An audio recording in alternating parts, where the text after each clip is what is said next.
Dan saya ingatkan, dan terjadi, dan saya menjadi saksinya, saudara.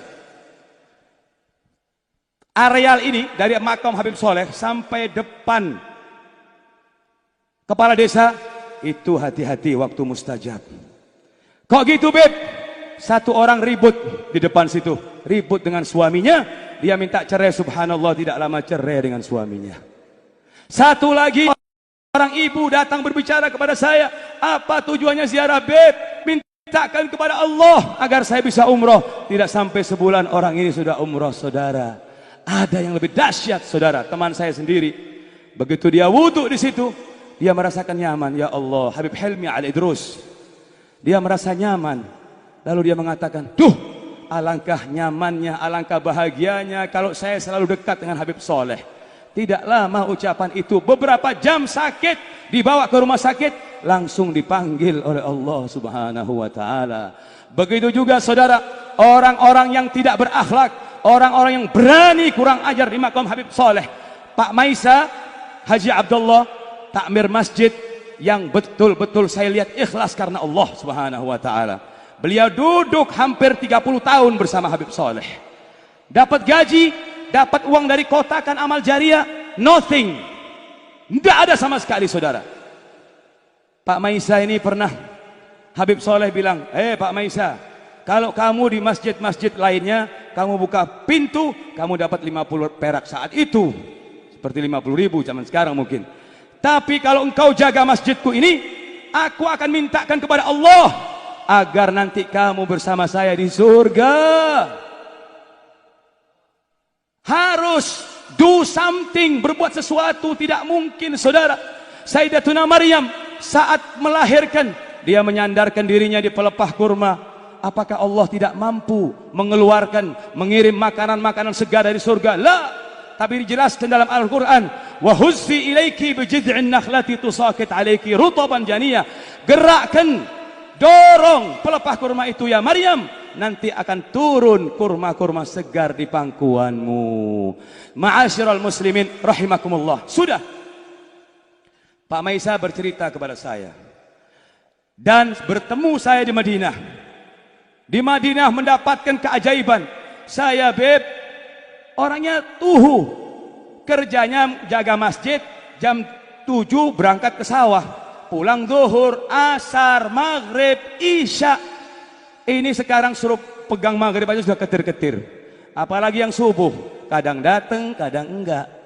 Sampai banyak yang mengeluh, Beb, kalau Habib enggak ada, susah yang jadi imam, Beb, enggak ada, Beb. Coba diumumkan, siapa yang sholat subuh dapat $100. Saya kira mungkin dari imaman sampai ke kepala desa bakal penuh dihadiri orang-orang. Betul tidak? Lalu, saudara, Pak Maisa saat di Madinah, dia bilang kepada saya, kebetulan saya yang ngurusi pemberangkatannya, alhamdulillah, akhirnya dia bilang, Beb, saya saat masuk, Beb, ketemu seseorang. Siapa? Tidak tahu, Beb. Saya dipegang, saya dikasih duit, Beb. Di kotanya Rasulullah, saya dikasih duit saat di Raudhah. Siapa kenal? Tidak tahu, Beb. Orang-orang itu langsung datang kepada saya. Jangan khawatir, Pak Maisa, Habib Soleh bisa datang, Habib Soleh bisa minta kepada Allah untuk menggerakkan orang-orang yang ingin membantu sampean. Dan saudara, dari cintanya Pak Maisa dengan Habib Soleh sampai keluar wilayah, keluar karamah dari Pak Maisa ini. Saat saya minta doa, Pak Maisa, istri saya hamil, doakan supaya selamat, supaya ini, insya Allah punya anak laki, Beb. Kata Pak Maisa, laki, kata Pak Maisa. Subhanallah, keluar Habib Ahmad anak saya, itu berkatnya doanya Pak Maisa, saudara. Lalu, saudara, yang ingin saya ceritakan, Pak Maisa bercerita kepada saya, ada orang merokok di tangga masjid. Kalau bilang tangga, gimana di undang-undangnya masjid? Di situ itu namanya masjid, di situ bisa i'tikaf. Di situ beda wasilal bil imam, tidak boleh. Pak Maisa hanya menyampaikan, mohon maaf, ini amanat dari Habib Soleh, tidak boleh orang merokok di masjid. Apa kata orang tadi? Hei orang bodoh, bodoh kamu, diam. Mohon maaf, saya cuma menyampaikan. Apa yang terjadi, saudara? Berselang seminggu Pak Maisa menceritakan, saya melihat jenazahnya orang itu, Beb, digotong diantar ke kuburan, ya Habib.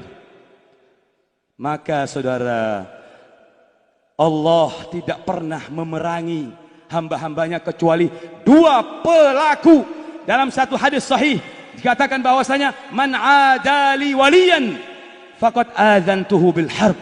Barang siapa yang menyakiti wali-waliku, barang siapa yang menghancurkan hati waliku, barang siapa yang mengkriminalisasi ulama, mengkriminalisasi aulia salihin, tunggu, Allah tidak bakal diam. Saudara-saudara sekalian, inna wa'dallahi haqqun, janji Allah pasti benar, janji Allah pasti benar. Lambat laun kedoliman bakal hancur, saudara.